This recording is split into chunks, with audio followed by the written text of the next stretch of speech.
with my sophomore psychology classes. And I would like you to put your hands out, palm up. Just put them in front of you and close your eyes. Now imagine that in your right hand I place a brick. You live in Virginia, you know what bricks are. A nice, heavy, red Virginia brick. And your left hand, I'm going to tie a helium balloon to your finger. You know, a nice bouncy birthday balloon. And it's going to float up toward the ceiling. It's going to tug on your hand. So the right hand has that big, heavy brick. It's kind of rough. You know how a brick is, it's heavy. And your right hand has that nice helium balloon tugging up toward the heavens. You know, sparkling in the sunshine. Right hand still has that brick. You can feel how rough it is. You can feel it. Okay, now open your eyes and just look at your hands.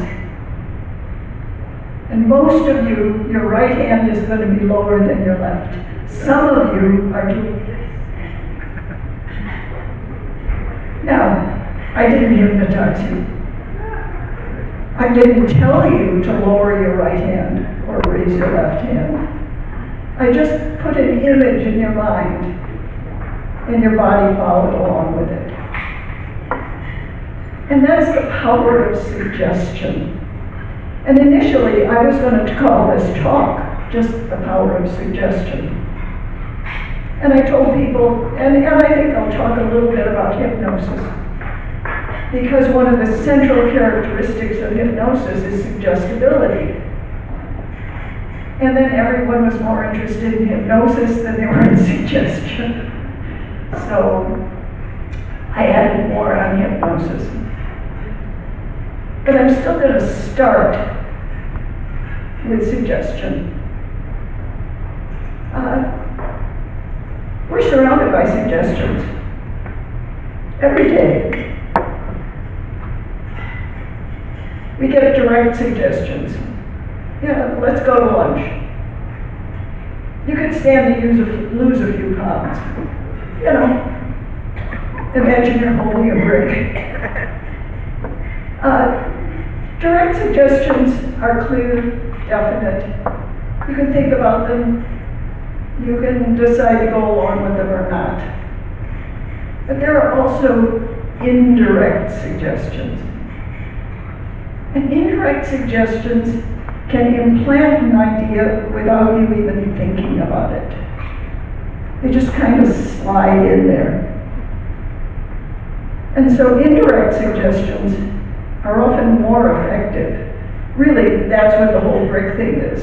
It's an indirect suggestion. If I were to bite a lemon, you'd probably find your mouth puckering. Just because you have the image in your mind of what a lemon would taste like. But there are a lot of types of indirect suggestions. There are implied suggestions. Someone says to you, you don't have to be nervous. You've probably all been in that situation. You don't have to be nervous. Yeah, and immediately you feel nervous. Because it implies you are nervous. Even if you weren't to start with. You can ask a question. How bad is your pain? And even if you weren't feeling pain before, you'll start to think about it. Right? I love it in the doctor's office. They, rate your pain, you know. Well, I don't know. Let's see. How bad is it? Not knowing. That's a sneaky one. Just say, I wonder why Fred wasn't holding his wife's hand at the dinner tonight. Oh, gee, maybe there's something going on. I hadn't thought about it before. Metaphors, stories, pictures, they're really powerful. Aesop's fable, they've always got a moral. It's really an indirect suggestion.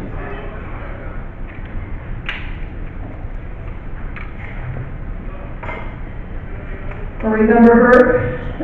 Red Riding Hood. Story of Red Riding Hood. It doesn't really give you direct suggestions. Don't talk to wolves. I think we all know that. But the indirect suggestions, listen to your parents. Remember, Mother said don't stray off the path. Mother said don't talk to strangers.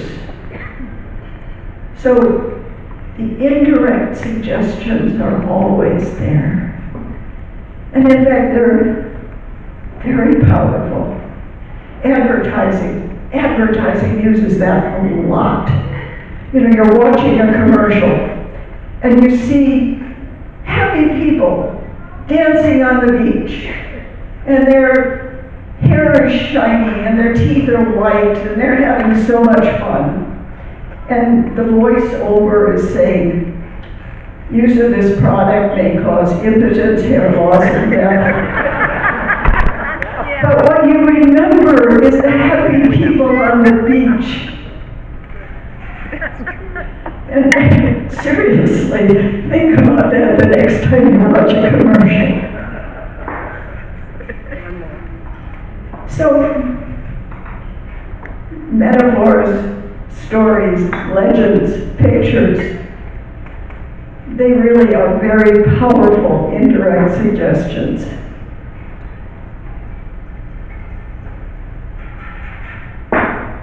What about hypnosis? I love this guy. I'm going to catch him. I promise. Nobody's going to be hypnotized tonight. Well, at least not by me, But this is a professional talk, so we've got to do a little bit of the professional stuff. So first we'll take a quick look at history. Now, undoubtedly, faith healers, shamans, throughout history have used hypnosis, or what we think of as hypnosis. But the modern history of hypnosis, we usually go back to this guy, Franz Mesmer. He was a French physician who said he had this marvelous power called animal magnetism. And he could transmit it to other people through an iron rod. Remember, magnetism, iron. And he could solve their emotional crises this way.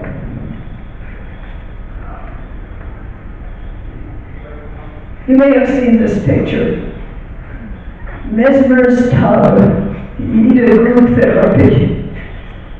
All these people sitting around the tub with their iron rods in the water.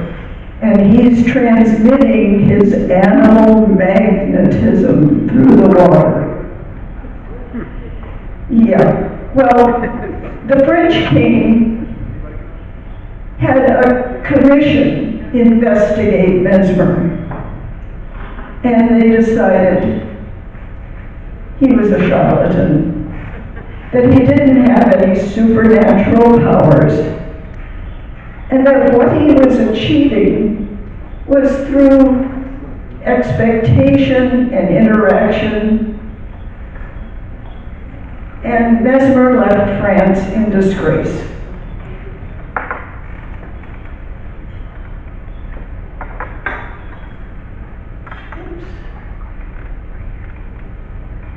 But everybody also agreed he was achieving something. He just wasn't achieving it the way he said he was. So they said, well, this use of interaction and expectation might be a very effective tool. And James Braid, who was one of the real critics of Mesmer, coined the term hypnotism and hypnotherapy, and we use it to this day. Actually, Mesmer left one thing: mesmerism, mesmerize. That comes from his name. But anyway, so hypnotism. And the early psychotherapists in the late 1800s, early 1900s, all used hypnosis. Freud used it for a while, gave up on it. But they began to develop new techniques, age regression, study of the subconscious. And then when we get to America, Clark Hull, who was in Worcester, Massachusetts, at Clark University. And he did some of the first lab studies, actually researching hypnosis. And as we move on through the 20th century, hypnosis becomes a standard part of the psychotherapist's toolkit. And a lot more studies of how it works, how to best use it, what's actually involved in hypnosis.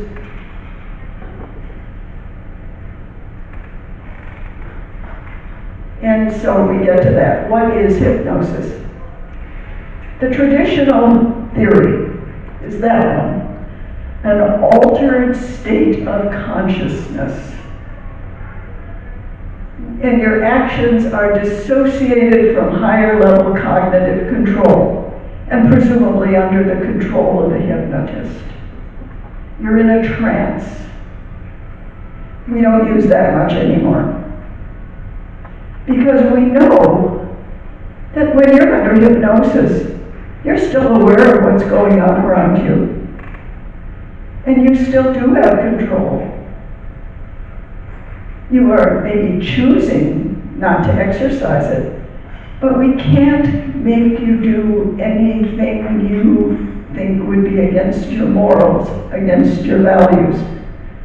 We can't. So, as time has gone on, we've developed more concern with the social and cognitive aspects, that it really involves suggestibility. It's influenced by the social relationship between you and the hypnotist. It's influenced by your expectations. It's influenced by your essentially choosing to go along with the suggestions that the hypnotist is making.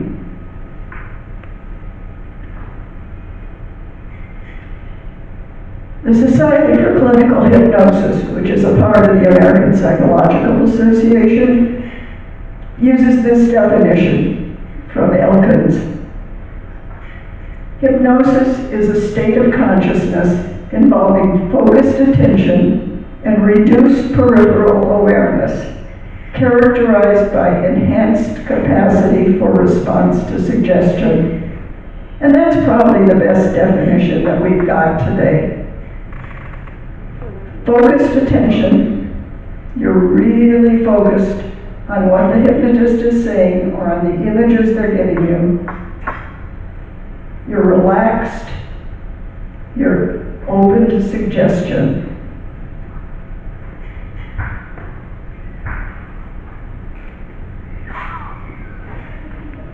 So, induction.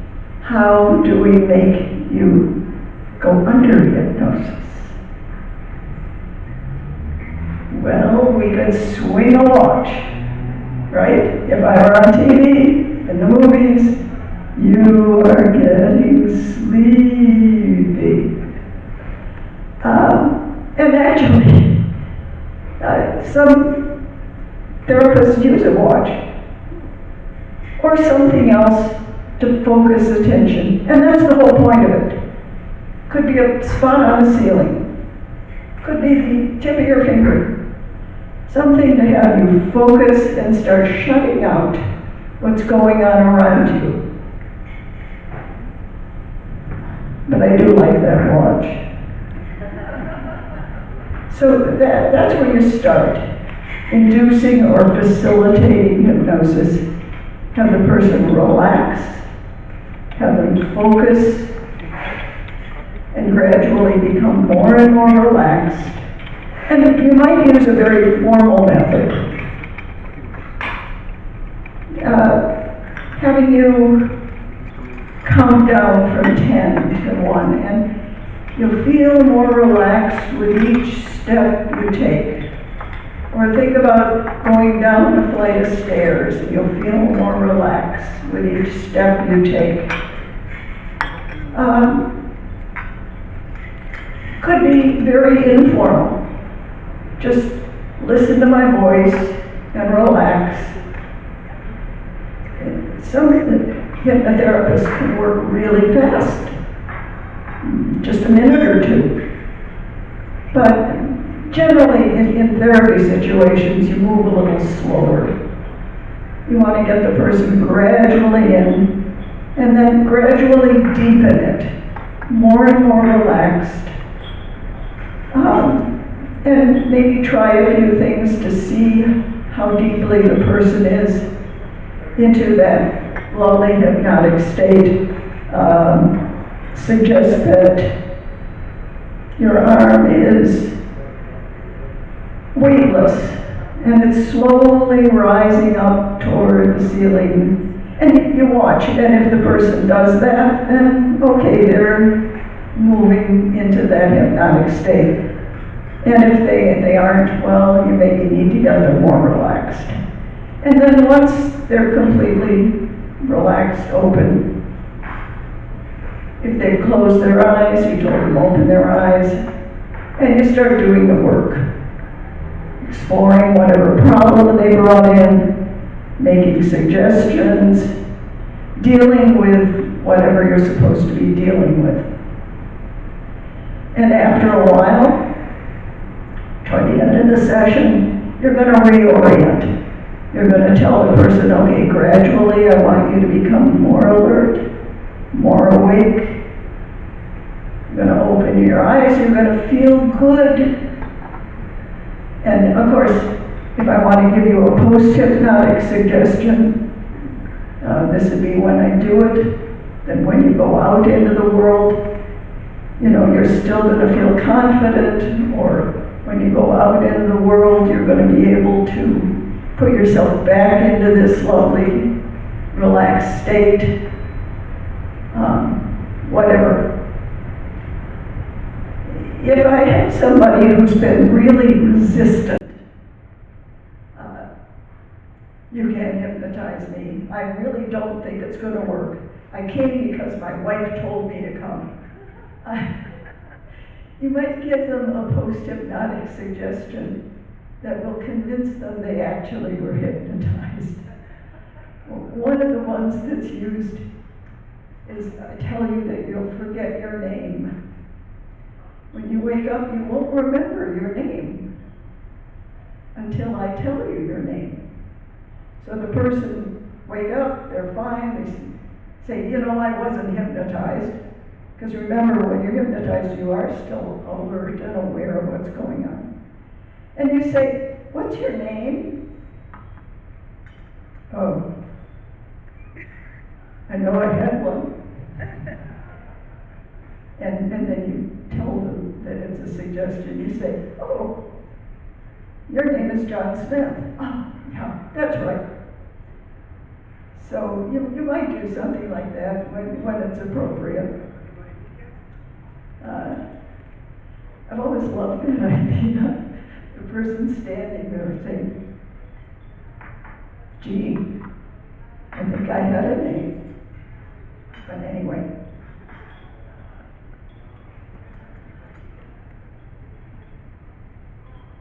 So who uses hypnosis?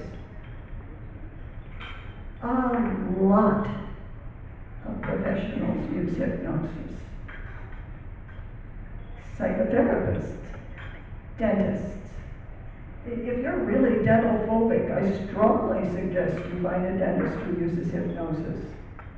They're very good at reducing dental anxiety, and incidentally can reduce dental pain. Surgeons, there are people who can go so deeply into the relaxation that they can actually have surgery under hypnosis. I don't think that applies to most of us, but it is true. Sports trainers, rehabilitation therapists, addiction counselors, entertainers. A lot of people use hypnosis.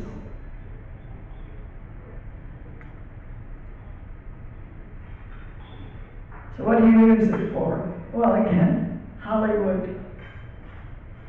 Right, the evil Svengali is going to put her into his power, and then she'll become his sex slave, or she'll go out and assassinate the president.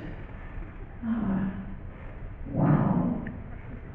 I mean, how many movies have you seen? Right, Get Out, they can actually change bodies.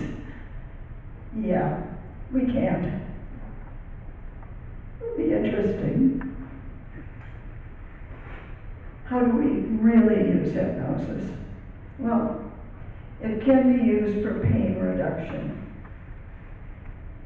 It can be used for forgetting or remembering, changing bad habits, reducing anxiety, building ego strength. So let's look at a couple of those.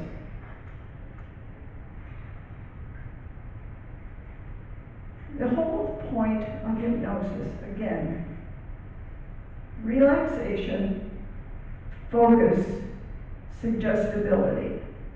That's it. That's the triad. Relaxation, focus, suggestibility. And anything you can do with hypnosis, you can do without it. It's just hypnosis may provide a shortcut. So, pain reduction. You have probably had the experience of having something hurt. Maybe you sprained an ankle. And you are watching a movie you really like, or you're reading a book that really engrosses you. And somebody says, "Oh, how's your ankle?" "Oh, yeah, it still hurts." But while you were focused on that other thing, you weren't noticing the pain. And of course, when we're relaxed, things tend to hurt less. So under hypnosis, we have the focus, and we can give you an image in your mind. You know, walking through a lovely meadow, wandering down the beach, and get you into that where your pain goes down, or because you're not thinking about it, you're not focused on it. And then maybe give you a post-hypnotic suggestion so that you can get back into that state when you need to. Forgetting or remembering. One of the techniques I always like, sports therapists use hypnosis, and generally they use it much the way any trainer would use it. Visualize your goal, mentally practice what you're going to do, and it can just be a little more vivid under hypnosis. But let's say you've had a problem. You're a golfer, and in the last tournament, at the critical time, you really shanked the ball, and you lost the tournament.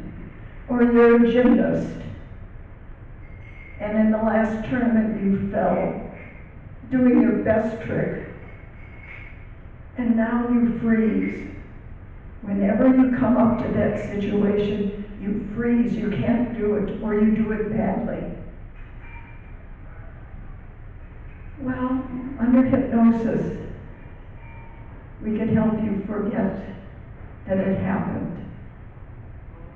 We can wipe out that bad experience so that you can practice and maybe even compete without freezing. Now hopefully the hypnotist eventually will reintegrate that memory, not leave you with that hole. But interestingly, when we take it away under hypnosis, it doesn't bother you that it's gone. You think, oh, well, not remembering that tournament, why can't I remember it? No, it doesn't bother you. Remembering, you've probably all seen something in a police procedural. They call someone in and they put them under hypnosis so that they remember the license plate of the getaway car. Or they remember the person who mugged them.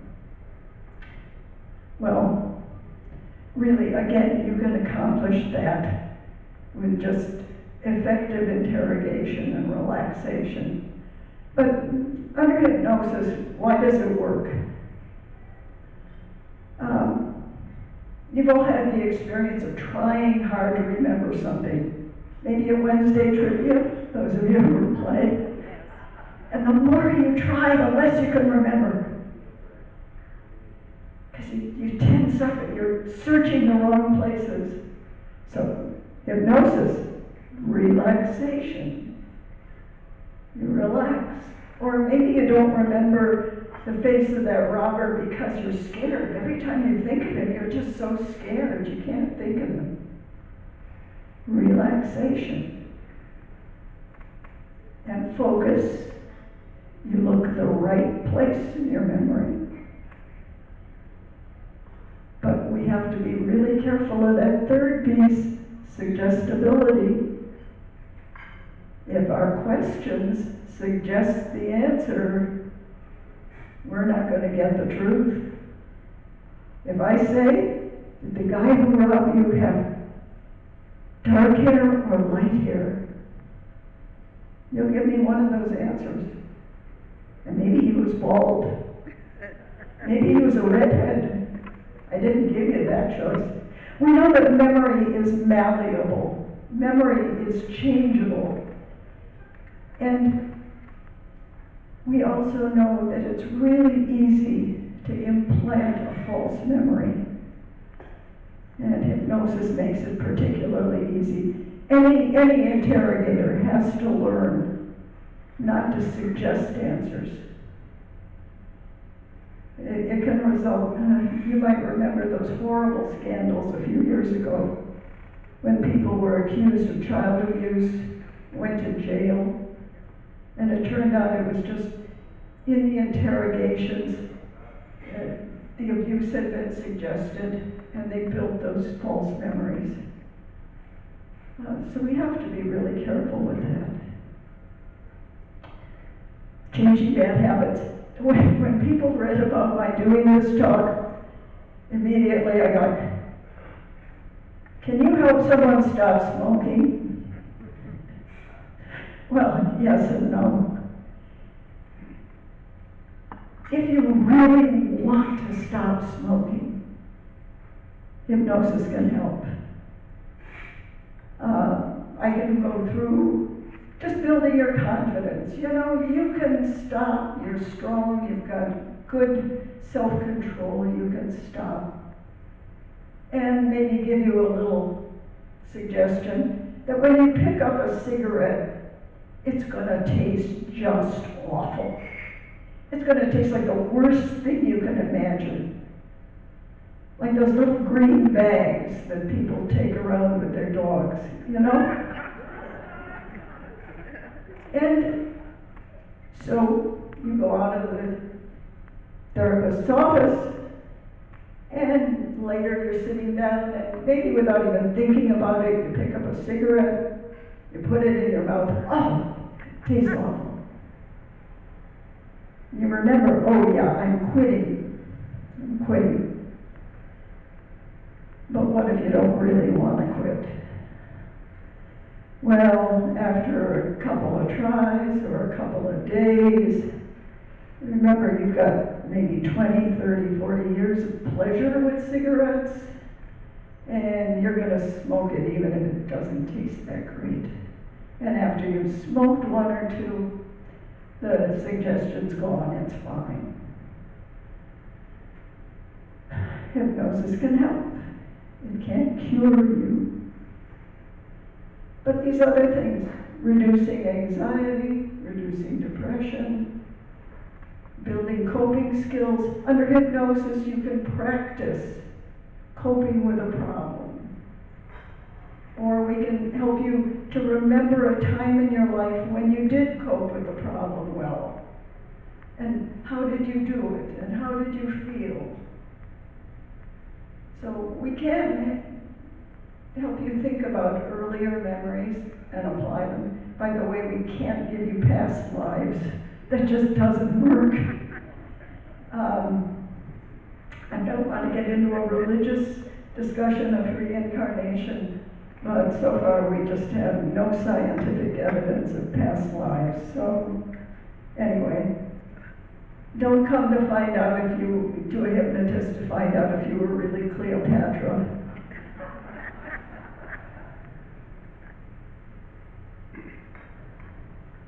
So what about stage hypnosis? How many of you have seen a stage hypnotist? Been to a show with a hypnotist, or just a couple? My goodness. It can be a lot of fun. My husband and I used to go to a lot of hypnosis shows. He was a clinical psychologist. He actually could do hypnosis.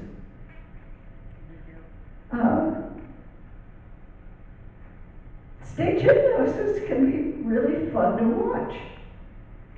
You know, as your friends get up there on stage and they quack like ducks and they, you know, do all these other funny things. Why does stage hypnosis work? Well, first, there really is usually some hypnosis going on. A good stage hypnotist probably can do quick hypnosis. But they've got some strategies going for them. Selection. Ask for volunteers. Who do you get? You get people who are extroverted, who want to participate in the show. You get people who are already mentally committed to doing hypnosis. And I mean, actually, even the standard therapy, we depend on that. We assume that when the person comes into our office, they have already committed themselves to be hypnotized. So they've already started the induction process. And the same thing when the person gets up on stage. And then, if you've watched a show, and I'm surprised so many people haven't, the next thing they do is they'll do a few little things up on stage, and they'll send some people back to the audience. And they're weeding out people who don't seem to be very suggestible or who really are obnoxious. One of the things that they'll often do is tell them, okay, clasp your hands and imagine that there's a vice holding them tight together. And no matter how hard you try, you can't pull them apart. And then they look at them. And the guy or the gal who's sitting there is, well, send them back. The one whose knuckles are white and who's sweating trying to pull their hands apart, yeah, that one you keep. So, selection. Compliance. Like I say, people who come up are already set to be agreeable, to go along with the hypnotist. But also you have peer pressure going on, right? Well, if I am up here and I'm not quacking like a duck, I look silly because everybody else is. You know, and I want to go along with the group. And I want to please the hypnotist. Authority figures. We tend to follow authority figures. And in that situation, that guy standing up there in the suit is the authority. But there's also deception. Secret instructions. I can whisper in your ear, come on, let's do this and give your friends a show. And most of us will. You know, and we're kind of special. We got picked out to do this. Stooges. The hypnotists who perform at fairs and things, they've often got a plant in the audience who is set for doing it. One magic show, my husband was the plant. It was kind of fun.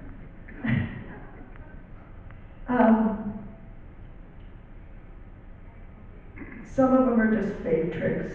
They use the same sleight of hand that magicians use. And one of the most impressive,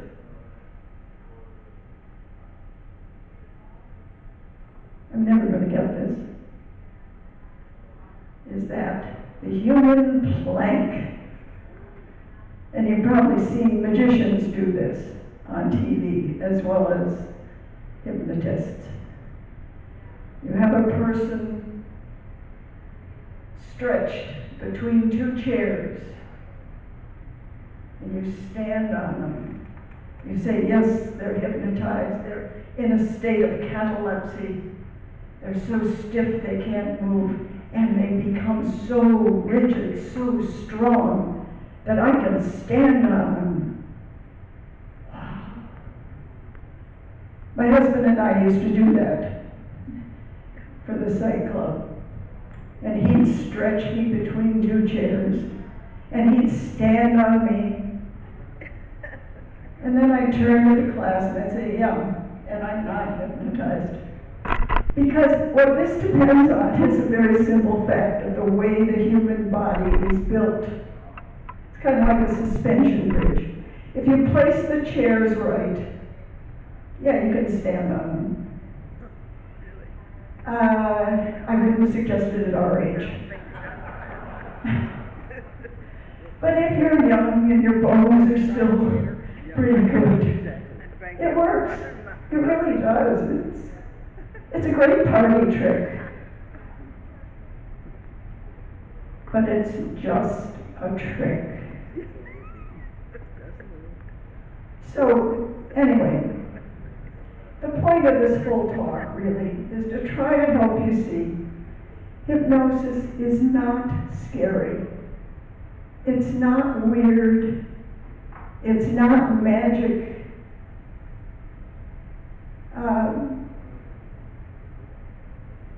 If you want to participate in a stage hypnosis demonstration, go ahead. It's not going to hurt you. If you think hypnosis might help you, try it. It's not going to hurt you. You can't get stuck in a trance, honest. And they can't make you do things that you don't want to do, honest. I mean, they can't tell you to kill your boss. Unless you're a sociopath who wanted to kill your boss anyway, okay. I always have to allow for exceptions to the rule. But it is a useful tool.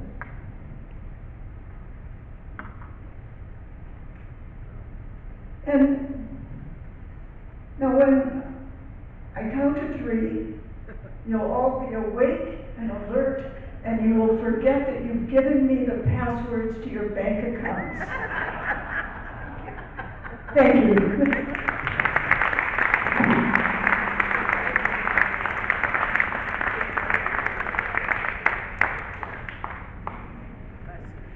Are there any suggestions? any questions, any suggestions?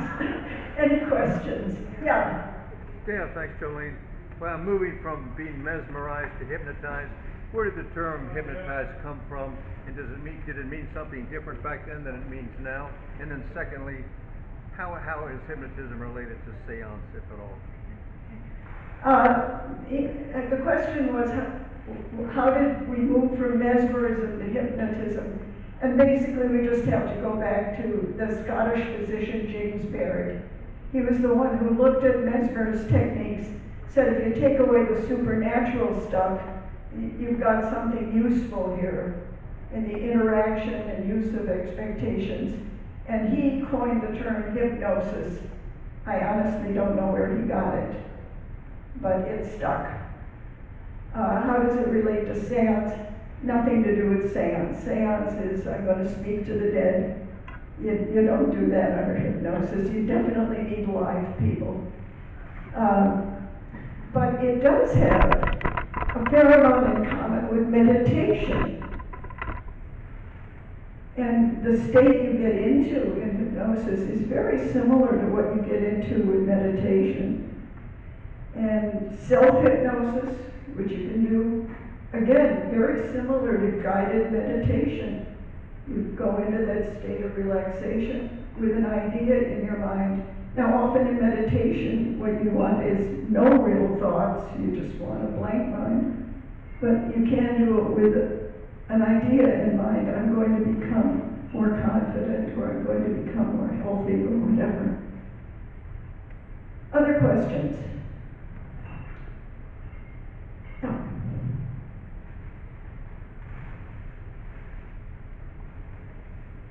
Is there any research going on about artificial intelligence and hypnosis, and maybe where the future of this is going? I have absolutely no idea. I would imagine that you can program an artificial intelligence to do hypnosis. I don't see why you couldn't. As I have described, it's a fairly simple process. I don't think you can hypnotize an artificial intelligence, however. It's a robot. Yeah. You heard the term self-hypnosis. How does that work? Okay, self-hypnosis, the easiest way is to first go to a therapist. And they will first hypnotize you so you'll get a sense of what it feels like.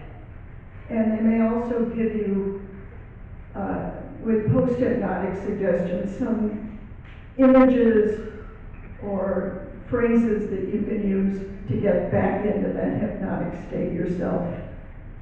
But basically what you do is you get yourself into a very relaxed situation.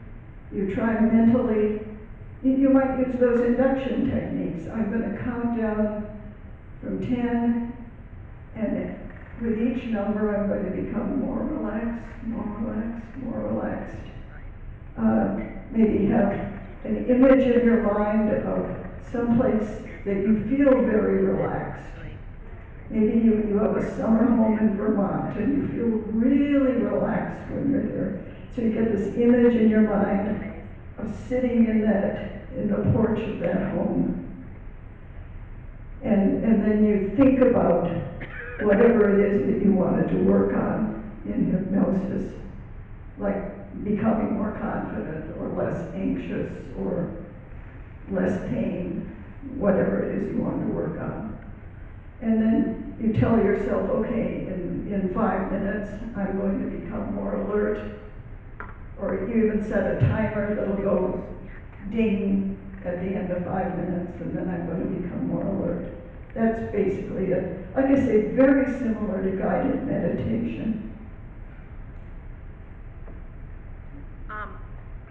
Well, just when you were talking, I had a thought. I have a grandson who's a goalie in lacrosse. And we asked him how he does it. And he said that when he gets in the cage before it starts, he focuses on one thing, like a light or a spot, and he focuses on it and blocks out everything else, and then he tries to relax and focus, and he just lets his body respond. And I thought that was fascinating, but now that you're describing it, it feels almost like he does a form of self-hypnosis or something. Yeah, it sounds like he's discovered it all on his own. She says her grandson, who's a goalie, says that before the game, he tries to focus on a spot like a light and wipe everything else out. And I'm driving Ann nuts because I keep walking out of the picture. And just wipes everything else out of his mind and then just lets his body do it. Yeah, and he said it works perfectly. Yeah, and I bet it does work. But yeah, that's a good description of a kind of a self-hypnosis. Like I say, it's nothing weird. We probably all do it to some degree one time or another. I have another thing. How can you help it to go to sleep? Use it to help you go to sleep. Yeah, well, again, relaxation, right? That's 90% of it. Relaxation, focus on a particular image, or don't focus on anything. Count from 100 down to 1. Now, actually, when I have trouble sleeping, I use Jacobson's relaxation, which is you start with your toes and you tense them up and you relax them. Then you tense your foot and relax it. Then you tense your shin and relax it. And you go through your whole body step by step, tensing and relaxing. And by the time you get to your head, you're probably asleep. But if nothing else, you're really relaxed. Yeah, Mike. Jolene, you didn't mention this, but it would seem like hypnotism is useful for PTSD sufferers. Has it been used in that way? Yeah, it has been used with PTSD. It's good with anxiety. Hypnosis, we can have you go back through a bad experience, and we reassure you because you are relaxed, you're safe, you don't have to worry, you're safe, you're here. And it may take several sessions, but yes, it can be used for that. There are a number of very good techniques that are used. Actually, if you know EMDR, it's got a lot in common with hypnosis. Anything else?